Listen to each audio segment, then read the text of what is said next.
Good morning guys. आज हमारा 13th day था एक्सरसाइज का। तो आज हमने पुशअप्स फॉर्म में थोड़ा डिफरेंट वेरिएशन यूज़ करा है। नॉर्मल पुशअप के बाद आज हमने वाइड ग्रिप पुशअप किया है। तो चलिए देखते हैं आज के इस 13th ब्लॉग में जो मैंने एक्सरसाइज करी है।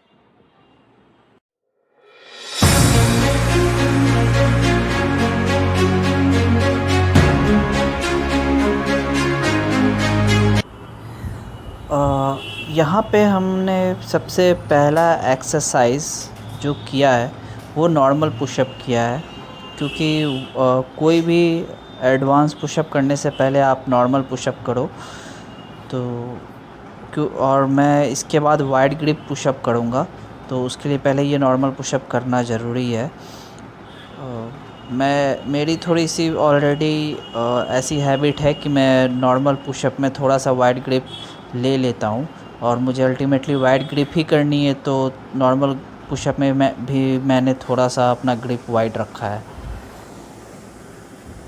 तो यहाँ पे मैं कुछ रेपिटेशन परफॉर्म करने के बाद अब वाइड ग्रिप पुशअप परफॉर्म करने जाऊँगा।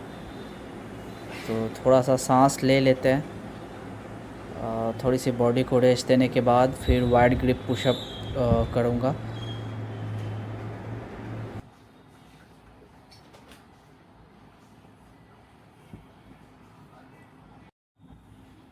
अब हम लोग वाइड ग्रिप पुशअप की ओर बढ़ते हैं।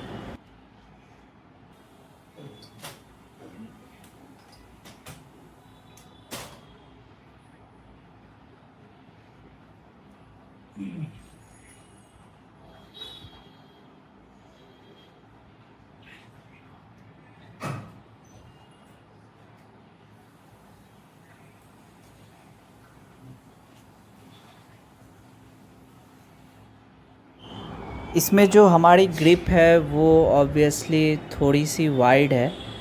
नॉर्मल पुशअप में हम अपने एल्बो को हॉरिजॉन्टली मूव नहीं कराते। जो हमारी फोर्स ऑफ डायरेक्शन होती है वो हॉरिजॉन्टली नहीं जाती है, वो थोड़ी पीछे की तरफ जाती है। पर इसमें हमने अपने एल्बो के डायरेक्शन को हॉरिजॉन्टली लेफ़्ट एंड राइट की तरफ भेजा है। बट नॉर्मल पुशअप में हम एल्बो की डायरेक्शन पीछे रखते हैं। तो एक्चुअली इसमें कैमरा अगर फ्रंट पे होता तो इसमें एंगल और अच्छे से क्लियर पता चलता। पर हाँ, हालांकि इसमें भी हमने कोशिश करी है कि दोनों पुशअप परफॉर्म करने की। रेस्ट पीरियड काफ़ी इफ़ेक्टिव होती है। आप ब्रीदिंग करते रहें हेवी एक्सरसाइज के बाद या एक्सरसाइज के समय भी ब्रीदिंग हेल्प। तो ये थी आज के व्लॉग की मेरी पुशअप एक्सरसाइज, जिसमें मैंने वाइड ग्रिप पुशअप परफॉर्म किया। किसी भी एक्सरसाइज के लिए कोर बहुत इम्पोर्टेंट होता है, जो जैसा कि मैंने बताया। तो इसमें हम कोर के पावर को यूज़ कर रहे हैं। पहले कोर को स्टेबल करके फिर कोर का पावर यूज़ कर रहे हैं। क्योंकि अगर या फिर आप कैलिस्थेनिक मतलब बॉडी वेट एक्सरसाइज करो, या फिर आप स्ट्रेंथ ट्रेनिंग करो या डंबल बारबल से, कोर आपका बहुत हेल्प करता है। चाहे वो स्टेबिलिटी के मामले में हो, बॉडी को स्टेबल रखने के मामले में हो, या फिर किसी एक्सरसाइज को परफॉर्म करने के मामले में हो। तो कोर को ज़रूर ट्रेन करें। कोर मसल लोगों को लगता है कि सिर्फ आगे की जो पेट होती है सिर्फ वही है कोर मसल, यानी कि ऑब्लिक और जहाँ हमारे एब्स दिखते हैं वो पोर्शन। बट ऐसा नहीं है।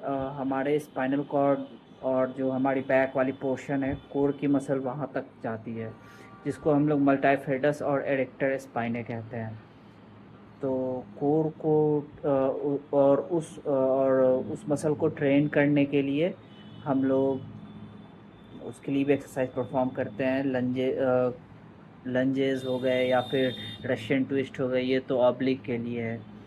पर एक है कि बैक एक्सटेंशन एक्सरसाइज जो है वो हमारे जो मल्टीफिडस और एरेक्टर स्पाइन है, जो कि कोर मसल हमारे पीछे हमारे बैक की तरफ जो फैली हुई है वो उसको ट्रेन करती है। तो रेक्टस एब्डोमेन के लिए आपको आप क्रंचेस लगा सकते हो, सॉरी लंजेस नहीं, क्रंचेस लगा सकते हो और रशियन ट्विस्ट कर सकते हो। बेसिक एक्सरसाइज है बिगनर्स के लिए। फिर उसके बाद बैक एक्सटेंशन, जो आपकी कोर मसल पीछे की तरफ गई हुई है उसको ट्रेन करने के लिए आप बैक एक्सटेंशन एक्सरसाइज कर सकते हो।